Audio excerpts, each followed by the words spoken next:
नमस्कार मंडळीनो, कथामृत या चॅनलमध्ये आपलं सहर्ष स्वागत.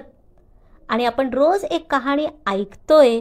तर आज सुद्धा एक अशीच कहाणी आपण ऐकायची आहे की आता सुरू आहे चातुर्मास आणि आपण या चातुर्मासामध्ये किंवा आता श्रावण महिना सुरू आहे ह्याच्यामध्ये आपण काहीतरी नित्यनेम करतो, नाही का. नित्यनेम म्हणजे नेमकं काय?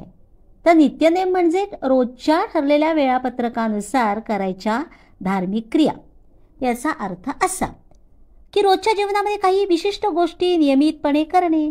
जसं आपण प्रार्थना करतो बघा, ध्यान करतो, किंवा काही जण बघा गुरुचरित्राचं नित्यनेमानं वाचन करतात, काही जण ज्ञानेश्वरांचा हरिपाठ नित्यनेमानं म्हणतात.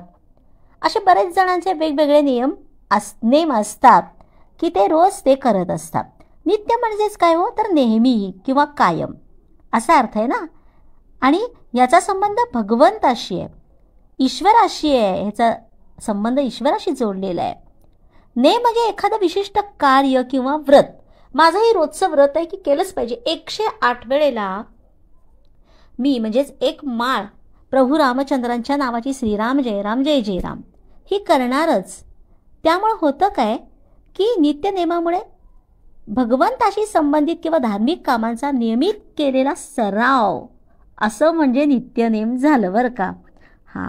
तर माणसाला कसं आहे, नित्यनेम केल्यामुळे होतं काय, तर मन एकाग्र होतं आणि एक बघा आध्यात्मिक शांती मिळते. आणि आध्यात्मिक शांती असेल तर चेहऱ्यावर एक प्रकारचं तेज असतं बरं का. होय ना. म्हणजे अगदी पार्लरमध्ये तुम्ही जाऊन फेशियल ब्लिचिंग वगैरे काही करून ते तेज येणार नाही, इतकं तेज त्या आध्यात्मिक तेज म्हणतात ना ते असतं. मग हा नित्यनेमाचं पालन करायचं म्हणजे स्वतःला शिस्त लावणे. जीवनामध्ये जे नित्यनेमाचं पालन करतात ते यशस्वी होतात बघा. तर आपल्याला ही एखादं काहीतरी नित्यनेम पाहिजे. तर तुम्हाला मी त्याच विषयी एक कहाणी गोपद्मांची ही कहाणी सांगणार आहे बरं का. ऐका गोपद्मानो तुमची कहाणी. स्वर्गलोकी इंद्रसभा, चंद्रसभा, कौरव सभा, पांडव सभा इत्यादी 5 सभा बसल्या होत्या. ताशे वाजत होते, रंभा नाचत होत्या, सगळी वाद्य वाजत होती, रंभा नाचत होत्या आणि तंबोऱ्याच्या तारा तुटल्या, मृदुंगाच्या भेऱ्या फुटल्या. असं झाल्यावर सभेचा हुकूम आला. करा रे हाकारा, पिटारे दांडोरा. गावात कोणी वाणवशा वाचून असेल त्याच्या पाठीचं 3 बोटं कंकर काढा. तंबोऱ्याला तारा लावा, कीर्तन चालू करा, रंभा नाचत्या करा. असा हुकूम झाल्यावर कृष्णदेव आपल्या मनात ध्याले, माझी बहीण सुभद्रा हिनं काही वाणवसा केला नसेल. तेव्हा ते उठले, तिच्याकडे गेले. त्यांनी चौकशी केली की तिनं काही वाणवसा केलाय का, तर कळलं नाही. नंतर कृष्णाने तिला वसा सांगितला. सुभद्रे, अगं आखाड्या दशमीपासून 33 गोपद्म देवाच्या दारी काढ, तितकीच ब्राह्मणाच्या द्वारी पण काढ.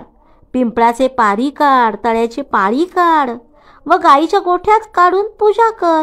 हा वसा कार्तिकेच्या दशमी संपूर्ण कर. याचप्रमाणे 5 वर्षे हा वसा करायचा. उद्यापनाच्या वेळी कुमारिकेला बोलवायचं जेवायला. पहिल्या वर्षी विडा द्यायचा, दुसऱ्या वर्षी चुडा द्यायचा तिला, तिसऱ्या वर्षी केळ्याचा फणा द्यायचा, चौथ्या वर्षी उसाची मोळी द्यायची, 5व्या वर्षी चोळी परकर नेसवायचं आणि आपल्या वर्षाचं उद्यापन करायचं. असं सांगून कृष्ण पूर्व ठिकाणी येऊन बसले.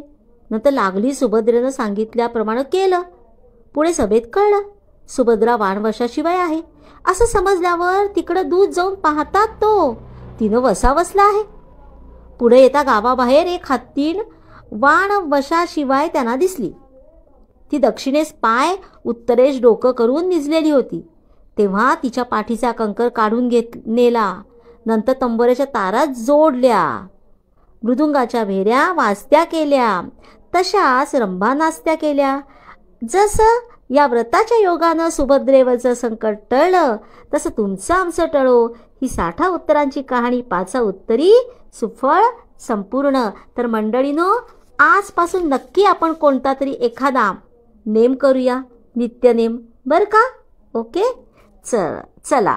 तर आता आपण नंतर भेटूया पुढची एक गोष्ट, एक कहाणी घेऊन. तोपर्यंत, आणि हो, कोणी या चॅनलला सबस्क्राईब केलेलं नसेल तर नक्की सबस्क्राईब करा, लाईक आणि शेअर करा. नमस्ते.